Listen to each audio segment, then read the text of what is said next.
Have you ever noticed how the easiest way to beat a very powerful company is sometimes not to compete with it directly? That sounds counterintuitive, right? But India's Vande Bharat story is giving us a fascinating business strategy lesson.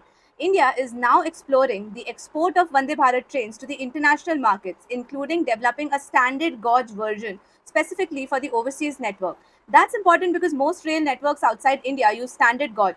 So this essentially means India is trying to make a product built primarily for the domestic market and redesign it for the global customers. Now, you might look at this and think, okay, Indian Railways wants to export trains, but here's the MBA question. What if India isn't simply exporting trains? What if it's challenging the way the global rolling stock market competes? And that's where the Clayton Christensen's famous theory of disruptive innovation comes or becomes interesting. Imagine there's a premium restaurant charging 5,000 rupees for a meal. A new restaurant enters the market and says, I'm not doing or going to beat you on luxury. I am going to give customers a simpler, good enough meal for just rupees 100. The premium restaurant might ignore it. Why? Because its best customers aren't asking for rupees 100 meals. But slowly, the cheaper restaurant attracts customers who couldn't justify rupees 5,000 in the first place. And that's the basic logic behind low end disruption. The disruptor doesn't necessarily begin by beating the market leader at everything. It begins by asking who is being overserved by the existing solution and who is being priced out completely. अब यहाँ Vande Bharat becomes really interesting. Global rolling stock companies such as Alstom, Siemens, Hitachi have enormous technological capabilities and experience in sophisticated rail projects. India, meanwhile, has been building significant domestic Vande Bharat manufacturing capability and is now developing an export-ready standard gauge platform. So imagine you're a developing country trying to modernize its rail network. You may not need the most expensive, hyper customized railway solution in the world.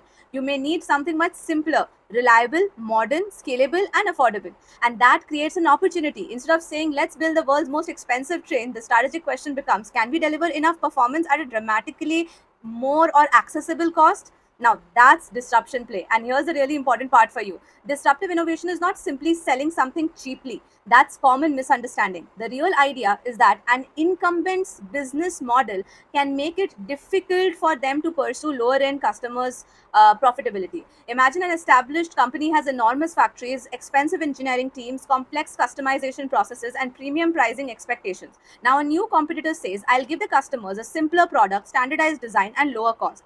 The incumbent might technically be capable of matching the price, but economically, it may not make sense for them. और यही incumbents dilemma है. जी समझिए आप, the very structure that made the big company successful can sometimes prevent it from competing effectively at the lower end. And now let's bring into this into your interview. Suppose an interviewer asks this, that how can an Indian company compete against global leaders in an established industry? So don't just say that we should innovate. That's too generic. Say, instead of directly competing with the incumbents on their strongest dimensions, we could identify an undeserved or overserved customer segment and build a simpler, modular, and cost efficient solution around that segment. That's a much stronger strategic answer. And this framework isn't limited to trains. Think about smartphones, think about budget airlines, think about fintech, electric vehicles, SaaS, education. Again and again, challengers find customers who are saying, I don't need everything you're selling. I just need the important 80% at a price I can actually afford.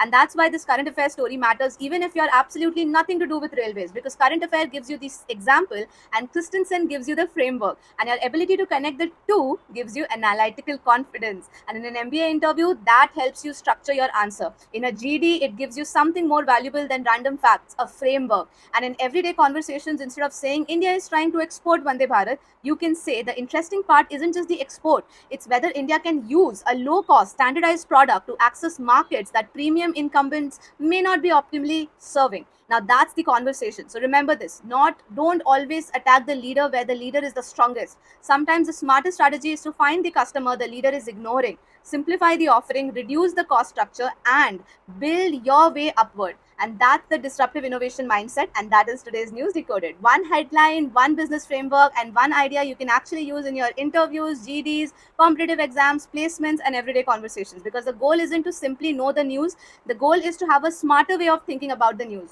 So don't just consume the news, decode the strategy behind it. This is Pyasha signing off. Please take care and don't forget to like this video, share it with more and more people. And channel पर नए हो तो channel को जरूर से subscribe कर दे, please, please, please.